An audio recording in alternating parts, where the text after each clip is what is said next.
Secangkir pengharapan untuk mengawali hari ini. Tuhan harus mendapatkan persetujuanmu. Mazmur 28 ayat 7 mengatakan, Tuhan adalah kekuatanku dan perisaiku. Kepadanya lah hatiku percaya. Aku tertolong, sebab itu beria-ria hatiku. Dan dengan nyanyianku, aku bersyukur kepadanya. Berdampingan dengan ajaran Injil, pembantu iblis sedang bekerja, tetapi hanyalah sebagai alat media roh-roh dusta.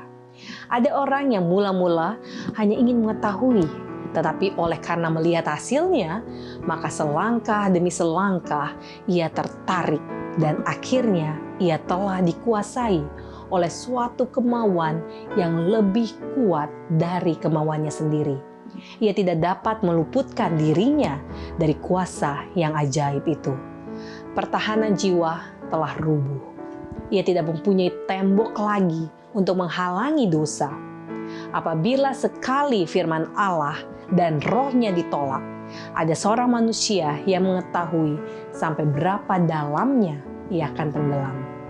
Dosa-dosa tersembunyi atau hawa nafsu tertentu yang menjajah dia sebagai seorang tawanan, sebagaimana orang yang dirasuk iblis di Kapernaum.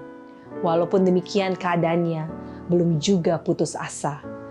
Alat yang dapat mengalahkan si jahat ialah alat yang telah dipergunakan Yesus mengalahkan iblis. Kuasa firman Allah. Allah tidak mengendalikan pikiran kita tanpa persetujuan kita. Tetapi jika kita rindu mengetahui dan melakukan kehendaknya, perjanjiannya akan menjadi milik kita. Kamu akan mengetahui kebenaran, dan kebenaran itu akan memerdekakan kamu. Barang siapa mau melakukan kehendaknya, ia akan tahu ajaranku. Yohanes 8 ayat 32 dan Yohanes 7 ayat 17. Oleh percaya akan perjanjian ini, setiap orang dapat dilepaskan dari jerat kesalahan dan kuasa dosa. Tiap-tiap orang bebas memilih kuasa mana yang ia mau agar memerintah dirinya.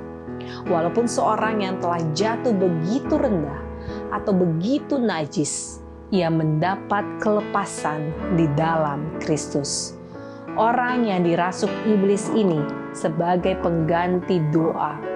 Ia hanya dapat mengucapkan perkataan dari iblis. Akan tetapi isi hatinya yang tidak dapat dikeluarkan itu telah didengar. Tidak ada tangisan dari suatu jiwa di dalam kebutuhan. Walaupun tidak dapat dikeluarkan di dalam perkataan yang tidak akan diperhatikan. Mereka yang rela masuk dalam hubungan janji dengan Allah di surga tidak akan dibiarkan dalam kuasa iblis atau di dalam kekurangan diri mereka. Mereka diundang oleh Juru Selamat, kecuali kalau mereka mencari perlindungan kepadaku dan mencari damai dengan aku. Ya, mencari damai dengan aku.